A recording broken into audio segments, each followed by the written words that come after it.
तो hello friend, तो आप लोगों का मेरे यूट्यूब चैनल पर स्वागत है। तो पिछले वीडियो में हमने देखा था कि वाइल लूप क्या होता है, ठीक है, उसका फ्लो चार्ट क्या है, सिंटैक्स क्या है। एक प्रोग्राम की सहायता से आपको बताया कि इसमें क्या आउटपुट मिलेगा, हमारा लूप कितने बार चलेगा, यदि कंडीशन ट्रू होगा तो आउटपुट आएगा कि नहीं आएगा, ठीक है। तो इस सेकेंड टाइप में जो हमारा लूप है उसमें हम आपको बताएंगे कि इसका सिंटैक्स क्या है, फ्लो चार्ट क्या है, और एक प्रोग्राम की सहायता से आपको इसको एक्सप्लेन करेंगे। तो इसका चलिए डिफिनेशन देख लेते हैं।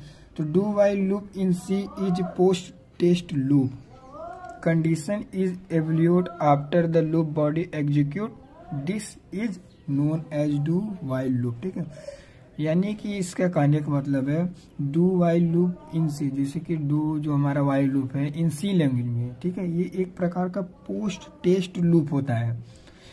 पोस्ट टेस्ट लूप कंडीशन होता है, ठीक है, जो कि एवल्यूट करता है after the loop body execute, ठीक है। यानी कि जैसे कोई भी हम कोड लिख दिए, ठीक है, तो पहले जो हमारा डू वाइल में या डू के अंदर जो हम लोग स्टेटमेंट या कंडीशन या प्रोग्राम देते हैं, पहले उसको एग्जीक्यूट करेगा, फिर उसके बाद हमारा लूप बॉडी को एग्जीक्यूट करता है, ठीक है। इस प्रकार के कि फिनामिना को या इस प्रकार की क्रिया को हम लोग क्या कहते हैं, डू वाइल लूप, ठीक है। डू वाइल लूप यदि हमारा ट्रू हो या फॉल्स हो, एटलीस्ट वो वन टाइम जो है रन करेगा, ठीक है, करा ना, do loop body run at least one time. अब हम लोग इसका सिंटैक्स देख लेते हैं। तो डू वाइल लूप का सिंटैक्स क्या है, पहले तो डू कीवर्ड का इस्तेमाल करते हैं, फिर कर्ली ब्रेसेस के अंदर हम जो प्रोग्राम का स्टेटमेंट है उसको लिखते हैं, ठीक है, फिर हम लोग वाइल लिखते हैं और यहाँ पर कंडीशन बता देते हैं, फिर यहाँ पर सेमीकोलन दे देते हैं। क्योंकि यहाँ पे सेमीकोलन इसलिए देते हैं क्योंकि हम लोग पहले डू को डिक्लेयर कर दे रहे हैं, ठीक है। फिर उसके नीचे आप लोग स्टेटमेंट या जो भी अपना प्रोग्राम का भाग रहता है उसको लिखते हैं, ठीक है। तो आइए अब हम लोग इसका फ्लो चार्ट देखते हैं कि फ्लो चार्ट क्या है, ठीक। अब हम लोग फ्लो चार्ट देखेंगे डू वाइल का, ठीक है। तो पहले हम लोग कोई भी प्रोग्राम या लिखेंगे तो इसको स्टार्ट करेंगे, फिर उस जो हमारा डू कीवर्ड है, ठीक है, उसके अंदर हम लोग मल्टीपल स्टेटमेंट को लिखेंगे। मल्टीपल स्टेटमेंट को लिखने के बाद यदि हमारा चेक करेंगे कंडीशन, यदि कंडीशन ट्रू रहेगा तो वो स्टेटमेंट फिर से एग्जीक्यूट होगा, ठीक है। अगर कंडीशन हमारा फॉल्स रहेगा तो जो हमारा लूप है वो स्टॉप हो जाएगा, रुक जाएगा, ठीक है। सेकेंड या दूसरे भाषा में देख लीजिए, एक क्या अगर डू वाइल लूप स्टार्ट, यदि जो हमारा प्रोग्राम है उसमें जो हमारा डू वाइल है, ठीक है, जो हमने यहाँ पर जैसे कि डू, इसके अंदर जो हमारा स्टेटमेंट या प्रोग्राम है, ठीक है, उसको स्टार्ट करते हैं या प्रोग्राम करते हैं या कंपाइल करेंगे तो स्टार्ट करेंगे, ठीक है। तो क्या करेगा, एग्जीक्यूट करेगा लूप बॉडी, जो हमारा लूप में बॉडी होता है, जैसे जो लूप बॉडी होता है वो एग्जीक्यूट करता है, ठीक है। फिर जो हमारा टेस्ट करता है कंडीशन को, ठीक है, कि कंडीशन हमारा ट्रू है कि नहीं। यदि कंडीशन ट्रू रहेगा, ठीक है, तो जो हमारा लूप रहेगा फिर से वो एग्जीक्यूट करेगा। यदि कंडीशन ट्रू नहीं रहेगा तो जो हमारा वाइल लूप है, ठीक है, डू वाइल लूप एंड, वहीं पर वो एग्जीक्यूट होना बंद हो जाएगा, ठीक है, हमको आउटपुट देना बंद हो जाएगा। अब हम लोग कोड की सहायता से देखेंगे कि डू वाइल लूप कैसे काम करता है, कैसे हम लोग इनिशियलाइज करते हैं, कैसे हम लोग उसको क्या करते हैं, इंक्रीजिंग और डिक्रीजिंग करते हैं, फिर उसमें हम कंडीशन कैसे लगाते हैं, फिर हमारा आउटपुट कैसे मिलता है, ठीक है। तो हम लोग उसको कोड की सहायता से देखते हैं। तो अब हम लोग देखने वाले थे कि डू वाइल लूप को प्रोग्राम की सहायता से, कि उसमें हम कैसे इनिशियलाइज करते हैं, कैसे वैल्यू देते हैं, क्या कंडीशन होता है, कैसे स्टेटमेंट और कैसे इंक्रीज और डिक्रीज का इस्तेमाल करते हैं, ठीक है। तो जैसा कि हमने आपको पहले डिफिनेशन बता दिया, फ्लो चार्ट बता दिया, सिंटैक्स बता दिया, ठीक है।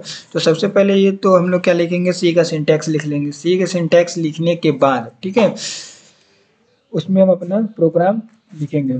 तो सबसे पहले हम लोग क्या करते हैं, पहले कोई भी मेन मेथड में हम लोग कोई भी एक वैल्यू को इनिशियलाइज करते हैं। तो मान लीजिए हमने यहाँ पर इंट आई इक्वल टू हम लोग यहाँ पर 10 दे दे रहे हैं, ठीक है।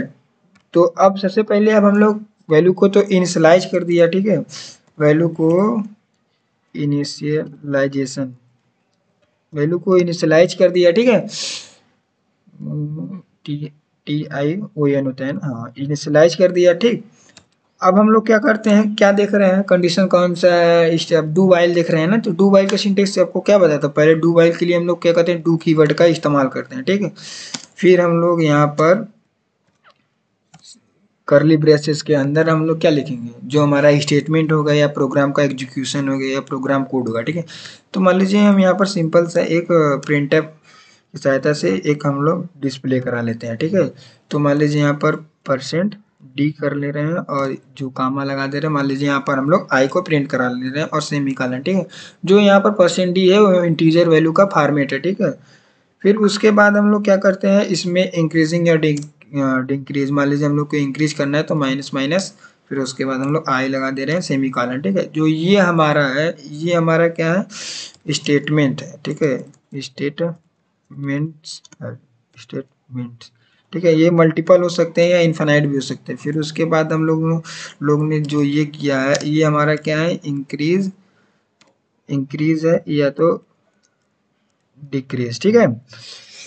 अब हम लोग क्या करते हैं, अब डू तो जो हमारा कीवर्ड था उसके सहायता से हमने डू को डिक्लेयर कर दिया। उसके बाद हम लोग को कंडीशन भी डिक्लेयर करना है वाइल के साथ, क्योंकि हम लोग डू वाइल देख रहे हैं, तो डू वाइल लिख दिए, ठीक है। तो अब हम लोग कंडीशन क्या देंगे, ठीक है। अब जैसे में हम लोग को कंडीशन देना है यहाँ पर जो आई, ठीक है, ग्रेटर देन इक्वल टू हमारा यहाँ पर 1 कर दे रहा है, ठीक है। फिर इसके बाद हमने आपको बताया था ना कि यहाँ पर हम लोग सेमीकोलन देते हैं, ठीक है। अब हम लोग इसके बाद हम लोग इसको रिटर्न कर दे रहे हैं यहाँ पर 0, फिर इंटर कर दे रहे हैं। अब देखते हैं इसको एग्जीक्यूट कराते हैं क्या कोई एरर आता है, ठीक है। तो पहले हम लोग क्या करते हैं, F9 की सहायता से इसे एग्जीक्यूट कराते हैं। देखिए यहाँ पर हमको शो तो कर देना चाहिए एरर, लेकिन एरर नहीं शो किया, क्योंकि यहाँ पर हमने रिटर्न 0 के टाइम में 2 सेमीकोलन किया। तो मान लीजिए इसको एरर कर दिया। अब हम लोग इसको यहाँ पर F9 कर दे रहे हैं। तो जैसा कि देख रहे हैं आप, यहाँ पर कोई भी एरर नहीं मिला और वार्निंग हमको 0 मिला, यानी कि हमारा जो कोड लिखा गया वो सही है, ठीक है। तो हम लोग इसका आउटपुट देख लेते हैं। तो F10 की सहायता से आउटपुट देख लेते हैं। जैसे हम देख रहे हैं कि डिक्रीजिंग ऑर्डर में लिखे हैं, तो 10 9 8 7 6 5 4 3 2 1 आउटपुट के रूप में आया है, ठीक है। तो अब हम लोग देखते हैं कि जो हम कोड लिखे हैं उसमें हम लोगों ने क्या क्या कैसे कैसे किया है, ठीक है। या हमारा जो डू वाइल लूप है पहले वो कैसे कार्य कर रहा है, ठीक है। तो चलिए देखते हैं। सबसे पहले हम लोगों ने क्या किया है, हेडर फाइल लिख लिया है, ठीक है, जो कि हमारा सी का सिंटैक्स में मेन भाग होता है, ठीक है। फिर इंट मेन जो हमारा मेन मेथड है, इसी के अंदर हम सभी प्रोग्राम कोड को लिखते हैं। तो पहले हम लोग क्या करते हैं, कोई भी कोड लिखेंगे तो उसमें हम लोग वैल्यू को इनिशियलाइज करते हैं। तो मान लीजिए हमने यहाँ पर int a equal to 10 initialise कर दिया, ठीक है।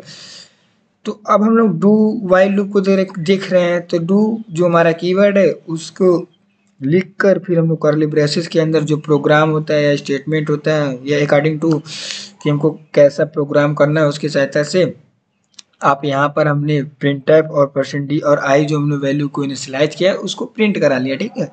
और हम लोग जो प्रिंट करा रहे हैं क्या वो इंक्रीजिंग ऑर्डर में प्रिंट कराना चाहते हैं या डिक्रीजिंग ऑर्डर पर, तो उसको अकॉर्डिंग टू प्रोग्राम कोड की सहायता से हमने यहाँ पर i माइनस माइनस कर लिया, ठीक है। अब ये जो हमारा है मल्टीपल स्टेटमेंट हो सकते हैं और इंक्रीजिंग डिक्रीजिंग ओनली 1 हो सकते हैं, चाहे इंक्रीज हो सकते हैं चाहे डिक्रीज हो सकते हैं। फिर उसके बाद हम लोग वाइल का इस्तेमाल करेंगे, जो कि हमारा कंडीशन चेक करेगा ना कि प्रोग्राम एग्जीक्यूट होने लायक है कि नहीं है, किस बेस पे हो रहा है। तो यहाँ पर हम लोगों ने कंडीशन दे दिया। तो पहले जो है हमारा, सबसे पहले हमारा डू जो वाइल लूप होता है वो एक बार एग्जीक्यूट होगा, फिर उसके बाद वाइल लूप होता है, ठीक है। इसी प्रकार के कंडीशन को हम लोग डू वाइल लूप कहते हैं, ठीक है। यदि वीडियो अच्छी लगी हो तो चैनल को लाइक एंड सब्सक्राइब जरूर करिए। यदि वीडियो में कोई भी डाउट हो तो आप उसे कमेंट करें। कमेंट यदि आपको सी लैंग्वेज की कोई भी वीडियो को देखना है तो हमारे प्लेलिस्ट में जाकर उसे देख सकते हैं। यदि आप लोग को सी लैंग्वेज सीखना है तो इस वीडियो के डिस्क्रिप्शन में दिए गए लिंक की सहायता से आप लोग सी लैंग्वेज की पूरी जानकारी या उसे पूरी तरह से सीख सकते हैं, ठीक है। यदि वीडियो अच्छी लगी हो तो चैनल को लाइक एंड सब्सक्राइब जरूर करें। धन्यवाद।